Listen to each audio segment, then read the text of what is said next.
It's shocking to see fighter jets flying overhead, to hear the sound of artillery.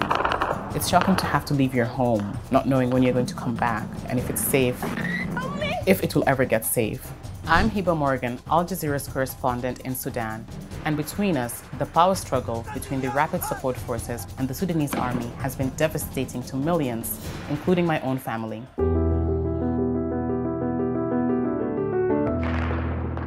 When this fighting started, I came to the office, and as I was entering the gate of the building, we heard the shots around the presidential palace. Yep, you can hear that. That's the sound of the gunfire just around us here in the capital, Khartoum, not far from the president. If you need to go and take cover, let's not keep you exposed. No, we will be all right. I guess when I disappear from the screen, that's when you should be concerned. Sometimes we had to get to the basement because that's the safest place in the building. There was always a question of when is it going to be safe to go out, because we were told that the high buildings around the central parts of Khartoum had snipers. Army Chief General Abdel Fattah al-Burhan and his deputy Mohammed Hamdan Daglo, who leads the paramilitary Rapid Support Forces, had been in charge of the country since 2019. But they disagree on how to restore civilian rule.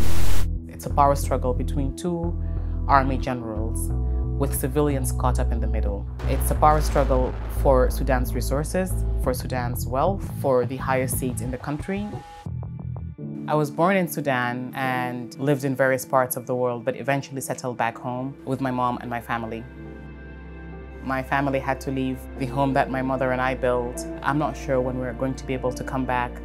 It makes me feel heartbroken because I know she didn't want to leave. It wasn't just a place where she put her head at night. It wasn't just a place where we gathered as a family. For her, it was a project of a lifetime. I didn't get the chance to say goodbye. I'm not sure when I'm going to see them again. They're effectively displaced. The people who are trapped in Khartoum, in addition to lacking the cash, they have to deal with lack of running water, they have to deal with lack of electricity, they have to deal with scarcity in commodities, and the prices keep increasing.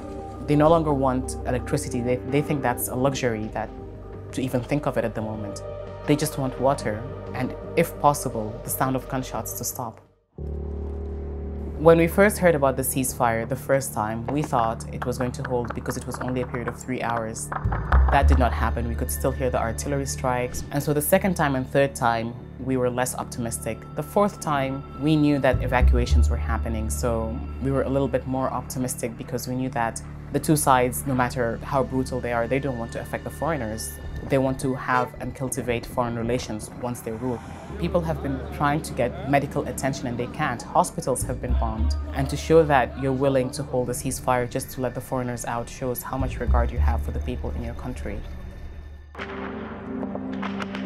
When you look at the general command of the army, where there's been a lot of fighting, just about 4 years ago, people were rallying up around the general command, demanding that the army overthrow former President Omar al-Bashir, and they did that. Seeing this happening and unfolding right before my eyes, in a place where just 4 years ago was so full of hope and so much spirit, it's heartbreaking. It's heartbreaking because the youth, instead of having to focus on their future and trying to build up a country, are now trying to pick up the pieces, the rubbles, trying to pick up the dead ones on the street and trying to help people leave the country as opposed to trying to get people back to try to build this country. For a country that has so much potential, to see it come down to this level is devastating.